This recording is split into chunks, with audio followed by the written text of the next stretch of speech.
છેલ્લા 12-15 દિવસથી દરરોજ રાત્રે લાઇટ બંધ થવાની સમસ્યાને લઈને લીંબડી ગામના જાગૃત નાગરિક, જાગૃત પત્રકારો તેમજ ગામના લોકો મોટી સંખ્યામાં ભેગા થયા હતા અને દાહોદથી તાત્કાલિક ધોરણે એમજીવીસીએલ અધિકારી હાજર રહ્યા હતા।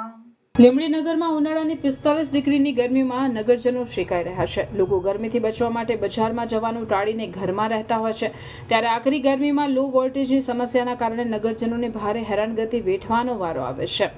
નગરના તમામ વિસ્તારોમાં હાલમાં લો વોલ્ટેજ અને વારંવાર લાઇટ બંધની સમસ્યાને લઈને રોષ ફેલાયો છે।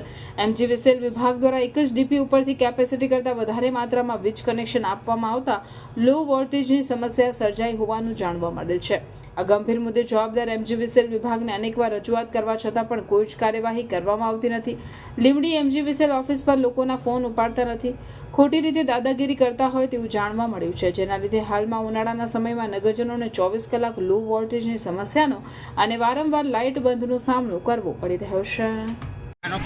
ના રોજ નવો પ્રોબ્લેમ કેમ આવે છે? નહીં આવવો જોઈએ। આ વાયરોની ચેકિંગ કરો, તમારા વાયરો બળી જાય એટલે એક મિનિટ ટેકનિકલ બાબત એવી છે સર, ત્યાં મેઇન રોડ છે અહીંયા લુકિંગ કેમ કરવાનું?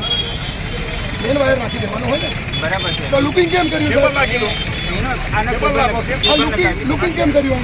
સારું, હવે મારી વાત સાંભળો, મારી વાત સાંભળો। કેબલ આપણે આ ટોટલી નેટવર્ક કેબલ કરાવજો કાના, અને પછી લોડ જોઈ લો, જો વધારે લોડ હોય તો નવું ડીસી કરો અહીંયા। નવું ડીસી કરવાની એક આના હાથ બોલો ઈમાનદાર જવા મારી પાસે લાઈટ સાથે બાજુમાં બરાબર આ કામ ઉભા કર્યા ને એટલે કે સર લાઈટ કેટલું બરોબર કલાક બંધ તો લાઈટ સાથે મને કે લાઈટ જેનો લીમડી બંધ રહી જેનો લાઈટ બંધ લાઈટ એવું ના જો સાહેબ કામ કરીએ અમે એમજીવીસીએલ ની ઓફિસ પર આવી જઈએ કેમ કે અમારે કોઈ કામ ધંધા એમની પણ આ રોજનો પ્રોબ્લેમ છે। તમારું કામ છે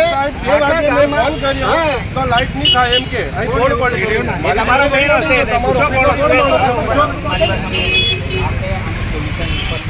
અને સાહેબ દિવસમાં 15 દિવસથી તમે મેન્ટેનન્સ કરી રહ્યા શું કરી રહ્યા તમે? કર્યું છે દર મંગળવારે બંધ મેન્ટેનન્સ દર મંગળવારે તમે મેન્ટેનન્સ કરીને બંધ રાખો છો। ટોટલી ગરાસિયા ભાઈને ખબર છે, પબ્લિકને ઉલ્લુ બનાવવામાં આવે છે, બીજું કંઈ નથી। તમે ગરાસિયા ભાઈને મૂકી દો અહીંયા।